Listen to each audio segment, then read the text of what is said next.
नमस्कार प्रभु का पावन नाम, मालिक का प्यारा नाम, प्रभु का सच्चा नाम। जय गुरुदेव। सर्वात्माओं के पिता, सब जीवों के हितकारी, सबका कल्याण करने वाले दाता दयाल सतगुरु के चरणों में अनंत कोटि बंधन नमन। सभी सत्संगी भाई बहनों को सादर सप्रेम जय गुरुदेव।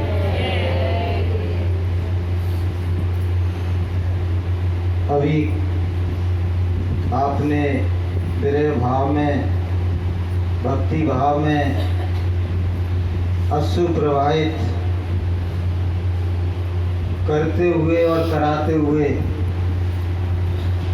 सत्संग का सोपान किया।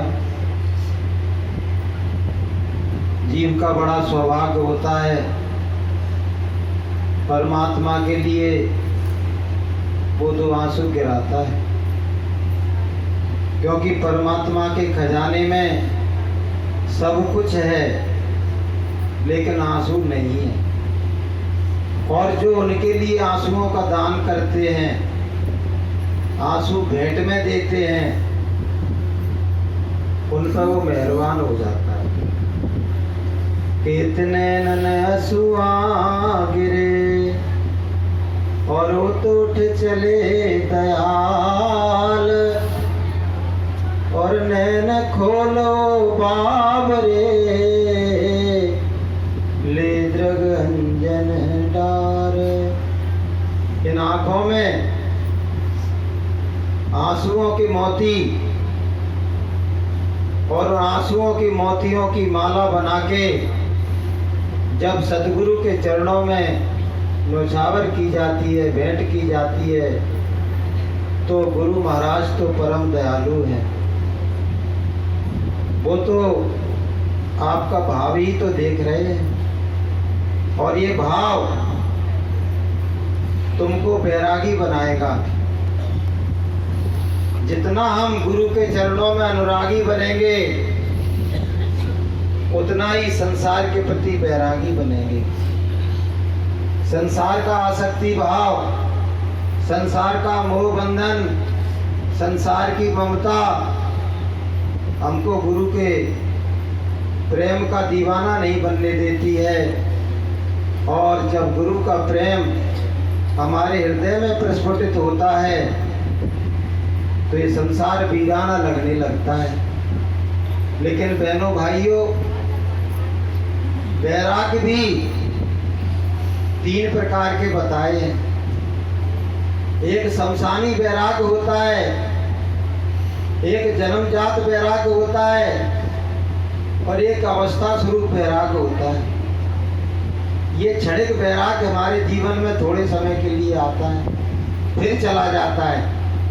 कोई आदमी हमारा अपना दुनिया से विदा होता है तो हम कितना विदीर्ण हो जाते हैं, कितना व्याकुल होते हैं, लेकिन थोड़े देर के बाद हमारी स्थिति बदलने लगती है, और 1 दिन 2 दिन 4 दिन के बाद हम बिल्कुल नॉर्मल हो जाते हैं।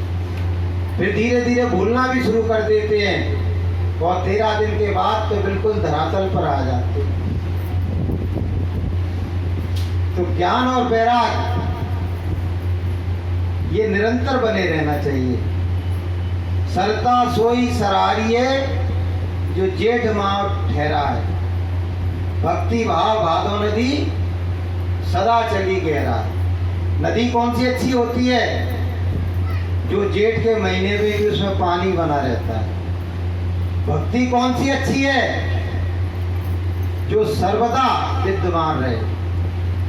सर्वदा हम अपने गुरु के चरणों के अनुरागी बने रहें, उनके प्रेम के दीवाने बने रहें, उनकी प्रेम की मस्ती में बने रहें। वो भक्ति आनंददायी होती है।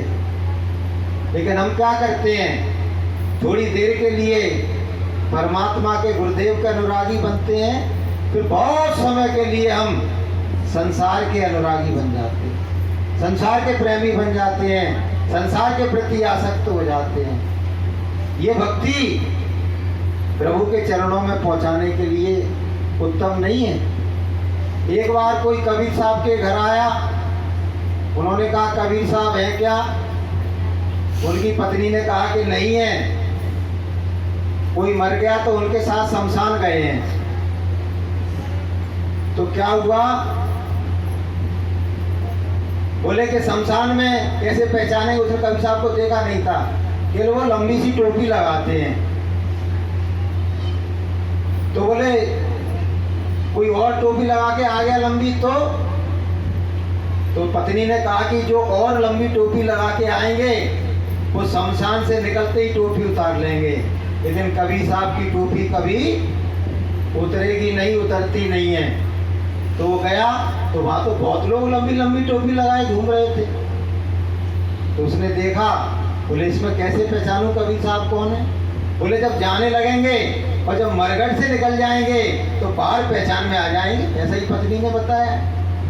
तो जब वो बाहर निकल के आया तो सबकी टोपी उतर चुकी थी, केवल एक कबीर साहब की टोपी सिर पर लगी थी। उन्होंने कहा कि आप ही कबीर साहब हैं? बोले कि हाँ मैं ही कबीर हूँ। बोले कि कैसे पहचाना? कि हजूर आपकी टोपी उतरी नहीं, और की टोपी उतर गई।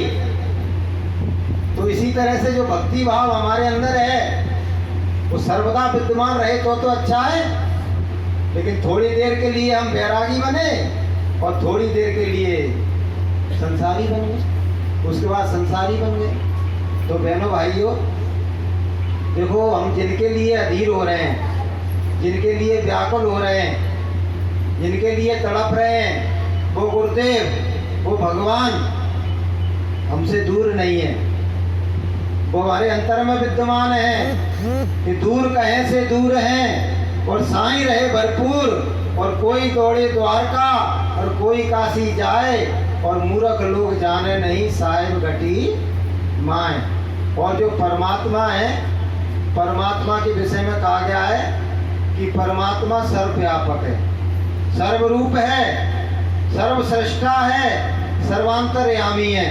और घट घट बात ये कि हरि व्यापक सर्वत्र समाना, और प्रेम से प्रगट होए में जाना। तो जहाँ भी बैठ के आपके हृदय में भगवान के प्रति प्रेम पैदा हो जाएगा, जो प्रेम पैदा होता है ना, वो स्वयं परमात्मा